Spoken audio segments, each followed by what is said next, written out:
Fired nurse invites homeless man to sit with her in cafe. Next morning a limo comes for her.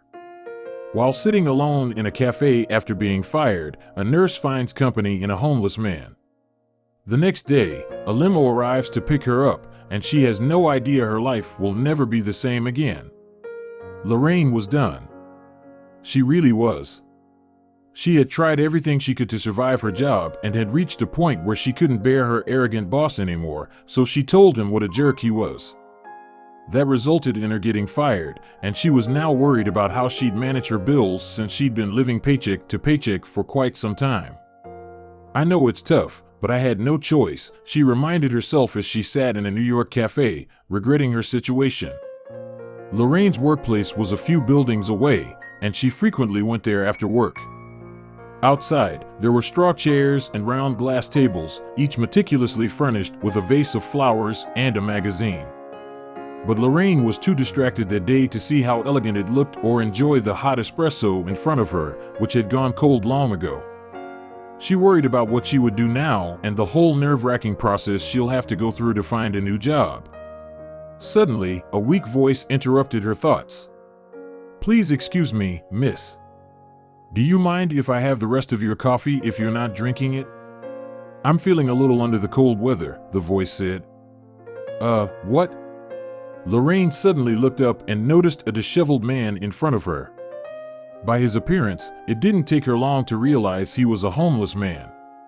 "Coffee?" she asked, confused.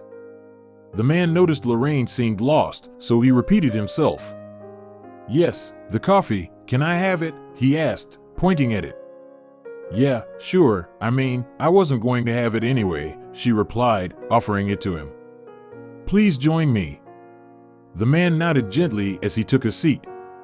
"It's excellent, but it would have been even better if it had been hot," he said, taking a sip. "Thank you for letting me have it. My name is Jeffrey. Lorraine Simpson." "No worries, Jeffrey," she replied. "If you don't mind," Jeffrey said, setting down the cup. "I can see something's bothering you. Not that I have the right to meddle in your affairs, but if sharing it with me makes you feel better, I'm all ears." "Just saying." Lorraine smiled a little. "That's actually really generous of you, Jeffrey. Thank you for asking. Honestly, I feel horrible because I lost my job. I'm a nurse. My boss was creating trouble at work, so I lost my calm and yelled at him. In retaliation, he fired me, and now I'm at a loss for what to do. My boss is looking forward to meeting you. I've been having financial problems lately, that's all there is to it. Getting fired feels horrible and a life with no money worse," she sighed, shaking her head, and immediately regretted it as she glanced at Jeffrey, who had it even worse. "Sorry, I think I overshared. I'm sorry if I offended you." No, you didn't," Jeffrey replied, waving his hands. "It's all right. I hope you feel better now that you've gotten it out of your system." "Thank you. Let me get you something to eat," she offered, suddenly feeling grateful to Jeffrey for his thoughtfulness. She ordered a tuna sandwich for him and a fresh batch of 2 cups of coffee, although she knew it would shrink her pocket more. As the two talked over coffee, Lorraine felt her heart free up of all the worries for a while. During their conversation, Jeffrey laughed and said, "If I were your boss, I would come to you in a limo and hire you at my medical center or whatever they call it. I would be delighted to have you on my team." "How could someone fire you?" Lorraine blushed. "That was all I needed to hear today. Thank you, Jeffrey. I feel really good after speaking with you." After finishing their coffee, Jeffrey offered to walk Lorraine home. Lorraine agreed, and while they were walking, she noticed Jeffrey would always be behind her at a considerable distance. She pointed that out and his cheeks flushed. "You see, I am a homeless man," he said. "If people notice us walking together, they might not see it in the right light. After all, I'm a filthy, scruffy man." Lorraine smiled, shaking her head, and held his hand. "I don't care what others think," she said. "For me, you're a kind-hearted man who made me feel better by listening to my worries. Your appearance and status are the least that matters, Jeffrey. You shouldn't let people judge you like that." You deserve to be respected, all right? Jeffrey nodded, tears welling up in his eyes. As they reached her home, Lorraine offered Jeffrey to spend the night at her house and sleep in the guest room. But he refused, saying he didn't want to trouble her unnecessarily. Instead, he thanked her and left.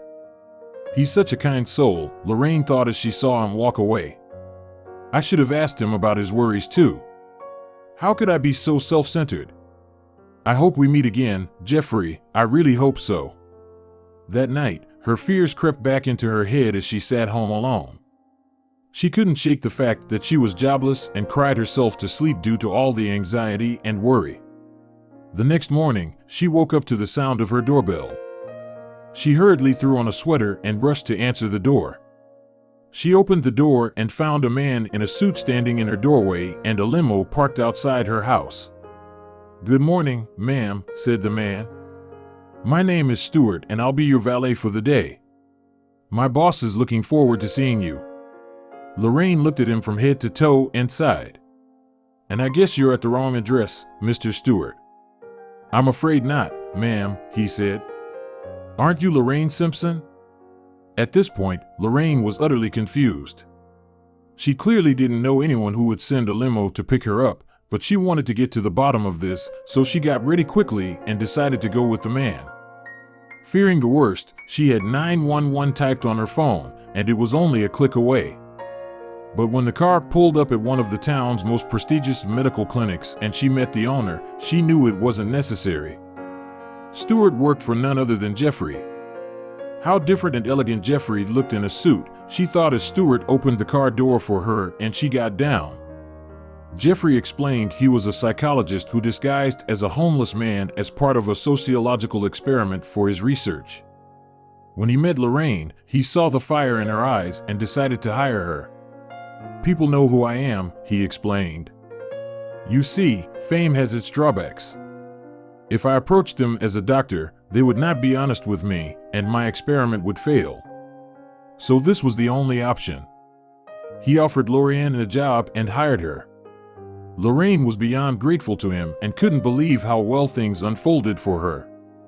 But then, they say that kindness never goes unrewarded.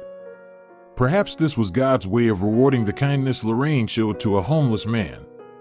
What can we learn from this story?